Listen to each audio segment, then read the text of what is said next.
নমস্কার বন্ধুরা, অনিফার্স world YouTube চ্যানেলে আপনাদেরকে স্বাগত।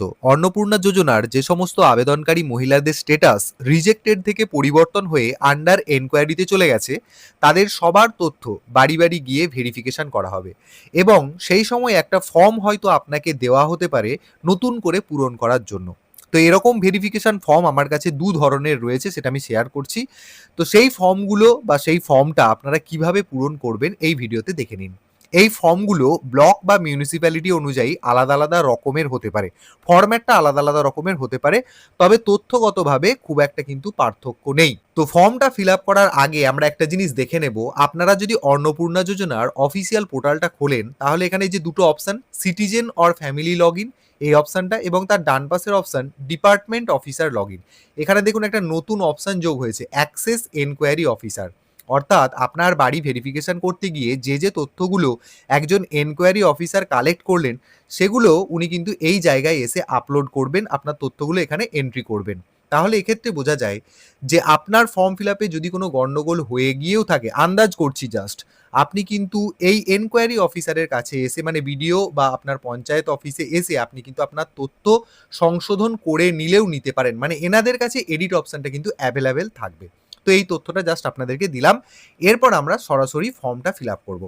দেখুন, এই যে ফর্মটা দেখতে পাচ্ছেন, টোটাল দুটো ফর্ম আমার কাছে রয়েছে। দুটো ফর্মই কিভাবে ফিল আপ করবেন আমি দেখিয়ে দিচ্ছি। সবাইকেই যে দুটো ফর্ম ফিল আপ করতে হবে তা নয়, বিভিন্ন জায়গা ভেদে ভিন্ন ভিন্ন রকম হচ্ছে। তো আপনাদেরকে এটাও বলে দিই এই ফর্ম পূরণের আগে, যে এই ফর্ম পূরণ করার জন্য কিন্তু সরকারি কোনো নির্দেশিকা নেই। যারা এনকোয়ারি অফিসার রয়েছেন, যে দপ্তর থেকে এনকোয়ারিটা আপনার বাড়িতে যাচ্ছে, তাদের কাজের সুবিধার জন্য তারা এই ফর্মটা প্রিন্ট করে আপনাকে দিচ্ছেন ডেটা কালেক্ট করার জন্য। আমি যেটা দেখলাম যে নদিয়া তেহট্টর যিনি বিডিও রয়েছেন, তিনি কিন্তু পরিষ্কারভাবে বললেন যে সরকারিভাবে আপনার কাছ থেকে কোনো নতুন করে ডকুমেন্ট বা আপনার কাছে কোনো ফর্ম ফিল আপ ইত্যাদি কিন্তু কোনো নির্দেশিকা নেই। যেটা করানো হচ্ছে সেটা জাস্ট কাজের গতিকে বাড়ানোর জন্য এবং কাজের সুবিধার জন্য। তো যাই হোক, সেরকমই আমরা তাহলে ফর্মটা ফিল আপ করি। প্রথমে দেখুন রয়েছে অন্নপূর্ণা যোজনার তদন্তের তথ্যাবলী, অর্থাৎ এনকোয়ারি ইনফরমেশন এখানে আপনাকে এন্ট্রি করতে হবে। তো কি, প্রথমেই আবেদনকারী যিনি রয়েছেন, অর্থাৎ মহিলা আবেদনকারী যিনি অন্নপূর্ণা যোজনা পাওয়ার জন্য আবেদন করেছিলেন, যার নামের পাশে রিজেক্টেড এবং আন্ডার এনকোয়ারি দেখাচ্ছে, তিনি এখানে তার নামটা লিখবেন। কোন জায়গায় লিখবেন? এই যে আধার অনুযায়ী যেখানটায় লেখা আছে এখানটাই নামটা লিখবেন। নামটা কিন্তু মন গড়া নয়, আপনার আধার কার্ডে নামের যেমন বানান রয়েছে সেই অনুযায়ী আপনি এখানে আবেদনকারী যিনি, তার নামটা এখানে লেখা হয়ে গেল। এবং এখানে এই যে বক্সগুলো দেখতে পাচ্ছেন, এই বক্সগুলোতে নিজের আধার কার্ডের নম্বরটা এন্ট্রি করবেন। তারপর এখানে ভোটার কার্ড অনুযায়ী ভোটার কার্ড হাতে নেবেন, ভোটার কার্ডে যেমন নামের বানান রয়েছে সেই অনুযায়ী এখানে নিজের নামটা লিখবেন এবং ভোটার কার্ডের নম্বরটা এখানে লিখে দেবেন। ঠিক একই রকমভাবে ব্যাংকের বই যেটা রয়েছে, ব্যাংকের পাসবই, সেই পাসবইয়ে আপনার নামের বানান কি রয়েছে সেটা এখানে লিখবেন এবং তার সাথে এখানে ব্যাংক অ্যাকাউন্ট নম্বরটাকে দিয়ে দেবেন। ৩ রকমভাবে কিন্তু আপনার নামের বানানটাকে ভেরিফাই করা হচ্ছে, কারণ বিভিন্ন জনের বিভিন্ন রকম নামের বানান বিভিন্ন ডকুমেন্টে রয়েছে। তো কোথাও যেন কোনো গড়মিল থেকে না থাকে, কোথাও যেন ভুলভ্রান্তি না হয়ে যায়, তাই এই ধরনের কিন্তু জিনিসটা করা হয়েছে। আধার, ভোটার এবং ব্যাংক অ্যাকাউন্ট, ৩টে জায়গায় ৩ রকমের বানান যদি ধরা পড়ে যায় আর কি, যে এই ব্যক্তি একই রকম ব্যক্তি, সেটাকে যাতে কোনো ধরনের কোনো এরর না আসে সেই জন্যই কিন্তু এই প্রচেষ্টাটা করা হয়েছে। আর আপনার যদি আধার কার্ড, ভোটার কার্ড এবং ব্যাংক অ্যাকাউন্টে একই রকম নামের স্পেলিং থাকে, আপনি লিখবেন, এতেও কিন্তু কোনো অসুবিধা নেই, কোনো জায়গা ফাঁকা রাখবেন না। এরপর এখানে রয়েছে মোবাইল নম্বর, অর্থাৎ যিনি আবেদন করছেন তার আধার কার্ডের সাথে সংযুক্ত যে মোবাইল নাম্বারটা সেটা এখানে এন্ট্রি করে দেবেন। তারপর এখানে বলা হচ্ছে, দেখুন, সর্বশেষ এসআইআর অনুযায়ী ভোটার লিস্টে আপনার নাম আছে কিনা। যদি এসআইআর অনুযায়ী ভোটার লিস্টে আপনার নাম না থেকে থাকে আর আপনি এই নাতে দাগ দিয়ে দেন, তাহলে তো আপনি টাকা পাবেনই না। তাহলে না অপশানেতে কিন্তু দাগ দেওয়া যাবে না, আপনাকে দিতে হবে হ্যাঁ অপশানে, এবং অবশ্যই দেখবেন যেন আপনার ভোটার লিস্টে নামটা রয়েছে। তারপর এখানে বলা হচ্ছে সিএএ তে দরখাস্ত যদি আপনি করে থাকেন, যদি করে থাকেন তাহলে এখানে হ্যাঁ অপশানে দাগ দেবেন, আর যদি না করে থাকেন তাহলে না অপশানটাতে দাগ দিয়ে দেবেন, মানে কাটা দিলেও চলবে আর টিক মার্ক দিলেও চলবে, কোনো অসুবিধা নেই। আচ্ছা, যদি এবার আপনি ট্রাইব্যুনালে দরখাস্তকারী হন, ট্রাইব্যুনালে আপনার যদি কেস এখনো পেন্ডিং থেকে থাকে, তাহলে আপনি এখানে হ্যাঁতে দাগ দেবেন, আর যদি ট্রাইব্যুনালে না কেস চলে তাহলে এখানে নাতে দাগ দিয়ে দিলেন, যেটা আপনার ক্ষেত্রে প্রযোজ্য হবে সেটা করবেন। এরপর বলা হচ্ছে, দেখুন, আপনার পরিবার ইনকাম ট্যাক্স প্রদান করেন কিনা। এই জায়গাটা এতটা কনফিউজিং চলে এসেছে, পরিবারের কথা বলা হচ্ছে, পরিবার ইনকাম ট্যাক্স প্রদান করে কিনা। আগে যেটা বলা হচ্ছিল যে যিনি মহিলা আবেদন করছেন তিনি যদি ইনকাম ট্যাক্স প্রদান করেন, তিনি যদি পি ট্যাক্স প্রদান করেন, তাহলে সেক্ষেত্রে অন্নপূর্ণা যোজনার টাকা পাওয়া যাবে না, সেটা আমরা দেখেছি। কিন্তু এখন পুরো ব্যাপারটাই কিন্তু পরিবার ভিত্তিক চলে আসা হয়েছে, অর্থাৎ পরিবারের যদি কেউ পি ট্যাক্স দেয় বা ইনকাম ট্যাক্স প্রদান করে বা ইনকাম ট্যাক্স ফাইল করে আর কি, তাকে কিন্তু অন্নপূর্ণা যোজনার টাকা দেওয়া হবে না। তো যাই হোক, এখানে ব্যাপার হচ্ছে আপনার পরিবার ইনকাম ট্যাক্স প্রদান করেন কিনা। যদি করেন তাহলে হ্যাঁতে দাগ দেবেন, আর যদি ইনকাম ট্যাক্স না দেয় তাহলে আপনি এখানে নাতে দাগ দিয়ে দেবেন। ব্যাস। এরপর ৭ দাগে, এটা কিন্তু খুব ভাইটাল, আবেদনকারীর বাড়িতে কটি কামরা বা রুম আছে, এখানে সংখ্যায় আপনাকে ইংরেজিতে লিখতে হবে। আপনার বাড়িতে যদি আপনার বাড়িতে যদি ৩টি রুম থাকে তাহলে ৩টি লিখবেন, ৩-এর বেশি হলে তাহলে সেই অনুযায়ী আপনি এখানে সংখ্যাটা পূরণ করবেন। আমরা যখন অনলাইন ফর্ম ফিল আপ করছিলাম সেই জায়গাতে একটা জিনিস আপনারা ভালো করে লক্ষ্য করেছেন কিনা জানি না, আমি ফর্মটা ফিল আপ করতে গিয়ে হয়তো অতিরিক্ত কথা বলছি, ভিডিওটা দীর্ঘায়িত হচ্ছে।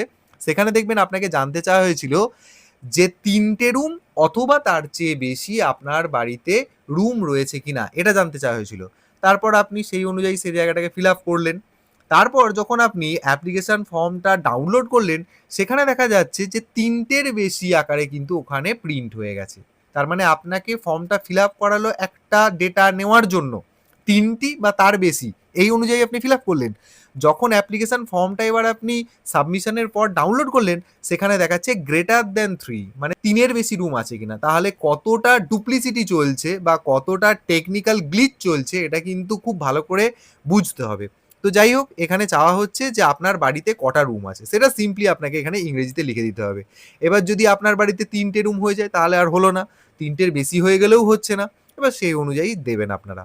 এরপর বলা হচ্ছে যে আবেদনকারী যিনি রয়েছেন মহিলা, তার কি জিএসটি নম্বর রয়েছে, যদি থেকে থাকে তাহলে এখানে হ্যাঁতে দাগ দেবেন, যদি না থেকে থাকে তাহলে নাতে দাগ দেবেন। আর যদি থেকে থাকে জিএসটি নম্বর তাহলে এখানে জিএসটি নম্বরটা এন্ট্রি করবেন। এরপর বলা হচ্ছে যে মহিলা আবেদনকারী যিনি, তিনি কি আশাকর্মী বা অঙ্গনওয়াড়ি ওয়ার্কার বা অঙ্গনওয়াড়ি হেল্পার এই হিসেবে কি কাজ করছেন, যদি করেন তাহলে হ্যাঁতে দাগ দেবেন, আর যদি না করেন তাহলে নাতে দাগ দিয়ে দেবেন। এরপর ১০ নম্বরে বলা হচ্ছে যে আপনার ব্যাংক অ্যাকাউন্টটি কি ডিবিটি লিঙ্ক করা আছে, মানে আধার লিঙ্ক করা থাকতে হবে, নাহলে তো সরাসরি আপনার অ্যাকাউন্টে টাকা পৌঁছবে না। তাই আপনাকে এই অপশানটা হ্যাঁতে দাগ দিতে হবে। যদি কারোর না থাকে ডিবিটি লিঙ্ক করিয়ে, তবে অবশ্যই এই জায়গাটা হ্যাঁ অপশানে দাগ দেবেন, না থাকলে আপনি কিন্তু টাকা পাবেন না। নাতে টিকমার্ক দিয়ে দিলেন, তাহলেই সমস্যায় পড়বেন। এরপর বলা হচ্ছে আপনি নিজে দরখাস্তটির হার্ড কপি শিবিরে জমা করেছেন। ধরুন এখানে দুরকম মিনিং হতে পারে। কিরকম না, আপনি যদি অফলাইনে ফর্ম ফিল আপ করে থাকেন, সেটা আপনাকে অবশ্যই শিবিরে জমা করতে হবে। যদি সেটাই করে থাকেন তাহলে এখানে হ্যাঁতে দাগ দিয়ে দেবেন, আর যদি না করেন তাহলে নাতে দাগ দেবেন। আর এটাও হতে পারে যে আপনি অনলাইনে ফর্মটা ফিল আপ করেছিলেন, সেটাকে প্রিন্ট করে নিয়ে আপনি শিবিরে জমা করেছেন, যদি সেই ধরনের হয়। তো এটা আমার যতটুকু মনে হচ্ছে যারা অফলাইন ফর্ম ফিল আপ করেছিলেন এবং ওই জনকল্যাণ শিবিরে জমা করে এসেছিলেন তাদের কথা এখানে বলা হচ্ছে। তো তাদের ক্ষেত্রে যদি তারা জনকল্যাণ শিবিরেই ফর্মটা জমা করে আসেন তাহলে হ্যাঁতে দাগ দেবেন, আর না হলে নাতে দাগ দিয়ে দেবেন। এরপর এখানে ১২ নম্বরে বলা হচ্ছে যে আপনি কি অনলাইন দরখাস্ত করেছেন, যদি করেন তাহলে এখানে হ্যাঁতে দাগ দেবেন, আর যদি অনলাইন দরখাস্ত না করেন তাহলে নাতে দাগ দেবেন। যদি আপনি অনলাইনে দরখাস্ত করেন তাহলে ১২ সংখ্যার যে টেম্পোরারি অ্যাপ্লিকেশন আইডিটা পেয়েছেন সেটাকে এখানে লিখে দেবেন। এবং এখানে বলা হচ্ছে উপরের প্রদত্ত সকল তথ্য আমার দ্বারা প্রদান করা হলো এবং সত্য বলে ঘোষণা করছি। এখানে কিন্তু কোনো মতেই কোনো ভুল তথ্য আপনারা দেবেন না, আবারও কিন্তু বিপদে পড়তে পারেন। তো যাই হোক, এরপর নিচের দিকে এসে এখানেতে যিনি আবেদন করছেন মহিলা, যিনি মহিলা আবেদনকারী তিনি এখানে তার সই করবেন, নাহলে এখানে বাম হাতের বুড়ো আঙুলের টিপছাপ দিয়ে দেবেন।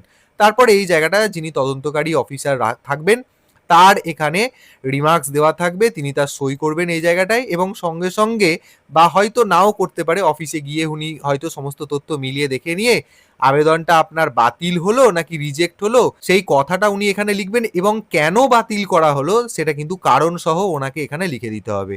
তারপর উনি আবার নিজের সই করবেন এবং কোন ডেজিগনেশনে রয়েছেন উনি, তিনি তার পদটা এখানে লিখবেন।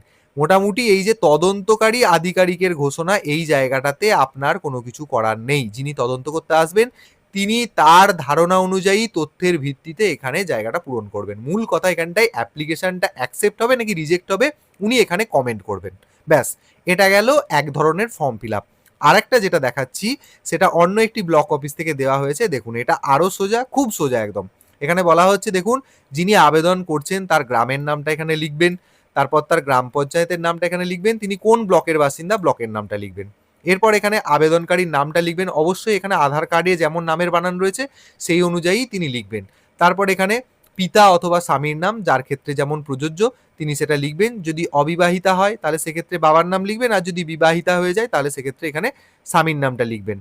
আর তারপরে রয়েছে এখানে আবেদনের নম্বর, মানে আপনি যে আবেদন করেছিলেন ওই সেই অ্যাপ্লিকেশন নাম্বার, যেটা টেম্পোরারি অ্যাপ্লিকেশন নাম্বার, সেটা এখানে এন্ট্রি করে দেবেন। আর এখানে 5 নম্বরেতে আধার কার্ডের সাথে লিঙ্ক করা যে মোবাইল নাম্বারটা রয়েছে সেই মোবাইল নাম্বারটা এখানে দিয়ে দেবেন।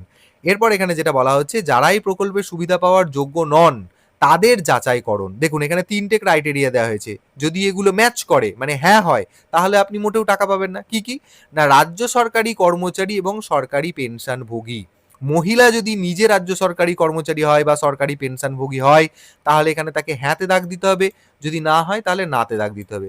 কিন্তু সেই যে মিটিং হয়েছে, ভার্চুয়াল মিটিং, সেখানে কিন্তু পরিবারের যদি কেউ সরকারি কর্মচারী বা সরকারি পেনশনভোগী হয় তাহলে কিন্তু সেই পরিবারের মহিলা অন্নপূর্ণা যোজনার টাকা পাবেন না। সরাসরি কোথাও লেখা না থাকলেও প্রচ্ছন্ন কিন্তু বার্তা দেওয়া আছে প্রত্যেকটা বিডিও অফিসকে, এটা আপনারা ধরে নিন। এরপর এখানে যেসব নারী আয়কর প্রদান করেন, মানে ওই যে মহিলা আবেদন করছেন অন্নপূর্ণা যোজনার জন্য, তিনি যদি নিজে ডিরেক্টলি ইনকাম ট্যাক্স ফাইল করেন বা ইনকাম ট্যাক্স প্রদান করেন বা পি ট্যাক্স প্রদান করেন তাহলে এখানে হ্যাঁতে দাগ দেবেন। আর যদি এই আয়কর প্রদানের কোনো ব্যাপারই না থেকে থাকে তাহলে নাতে দাগ দেবেন। হ্যাঁতে দাগ দিয়েছেন মানেই কিন্তু আপনি বঞ্চিত, এটা একদম পরিষ্কার। আর এখানে রয়েছে অবৈধ অভিবাসী, মানে বাইরে থেকে আমাদের দেশে ঢুকে বসবাস করছেন, ইললিগাল রেসিডেন্ট যারা রয়েছেন তাদের ক্ষেত্রে যদি সেরকমই হয় তাহলে এখানে হ্যাঁতে দাগ দিতে হবে, তাহলে প্রথমেই বাদ চলে গেলেন। আর যদি অবৈধ অভিবাসী আপনি না হন তাহলে এখানে নাতে দাগ দিয়ে দেবেন, ব্যাস এটা হয়ে গেল। এরপরে একদম সরাসরি আপনার তথ্যগুলো ম্যাচ করিয়ে নিয়ে যদি আপনার ডেটা তার কাছে সন্তুষ্টিজনক হয় তাহলে উনি সুপারিশযোগ্য কিনা এখানে টিক মার্ক দিয়ে দেবেন বা হ্যাঁ লিখে দেবেন। আর যদি বাতিল করার ব্যাপার স্যাপার থেকে থাকে, সুপারিশযোগ্য না হয়, তাহলে উনি এখানেতে টিক দিয়ে দেবেন। এই জায়গাটা থেকে কিন্তু আপনি ভবিষ্যতে অন্নপূর্ণা যোজনা পাবেন কি পাবেন না এটা কিন্তু নির্ভর করছে। আর এখানে বলা হচ্ছে উপরে উল্লিখিত পয়েন্ট নাম্বার 1, 2, 3 এর জন্য সুপারিশযোগ্য নয় করা হলো। এখানে পরিষ্কার এই যে 1, 2, 3 এই যে পয়েন্টগুলো রয়েছে এর জন্য সুপারিশযোগ্য নয় এটা বলে দেওয়া হলো। এখানে উনি হ্যাঁ লিখে দেবেন, আর যদি না হয় তাহলে না লিখে দেবেন। মানে সোজা কথায় যদি সুপারিশ করা না হয় তাহলে সুপারিশযোগ্য নয়, সেটার ক্ষেত্রে উনি এখানে হ্যাঁ লিখে দেবেন। মানে সুপারিশ করা হচ্ছে না, অর্থাৎ ইনি আর অন্নপূর্ণা যোজনার টাকা পাবেন না। ব্যাস এই জায়গাটুকু ফিল আপ করে নিলেই কিন্তু মোটামুটি আপনাদের ফর্ম ফিল আপ শেষ। এই জায়গাটাতে যিনি তদন্তকারী অফিসার রয়েছেন তিনি তার তারিখটা দিয়ে দেবেন যেদিন আপনার কাছ থেকে ফর্মটা সংগ্রহ করবেন, বা চাইলে আপনিও দিয়ে দিতে পারেন। আর এখানটা তার সিগনেচার ইত্যাদি রয়েছে, এই ডিটেলসগুলো আপনারা জানার দরকার নেই। ব্যাস এই 2 ধরনের ছোট্ট ফর্ম আমার কাছে ছিল যেগুলো আমি আপনাদের সাথে শেয়ার করলাম। যদি এই ধরনের তথ্য আপনাদের কাছেও আসে তাহলে নিশ্চিন্তে এই ভিডিওটা দেখে আপনারা ফিল আপ করে নিতে পারবেন, কারণ কোথাও না কোথাও এমন ব্লক তো রয়েছে যেখানে এই ফর্ম দুটো দেওয়া হয়েছে, নিশ্চয়ই সেই সাবস্ক্রাইবার বন্ধুদের কাছে এই ভিডিওটা পৌঁছে যাবে। তো আশা করছি আপনারা এই ভিডিওটা দেখে ফর্মগুলো অবশ্যই ফিল আপ করে নেবেন, এবং আপনাদেরকে রিকোয়েস্ট করব ভিডিওটি অবশ্যই প্রচুর পরিমাণে শেয়ার করুন, এবং আপনারা যারা আমার চ্যানেলে নতুন তারা চ্যানেলটিকে সাবস্ক্রাইব করে নিতে ভুলবেন না।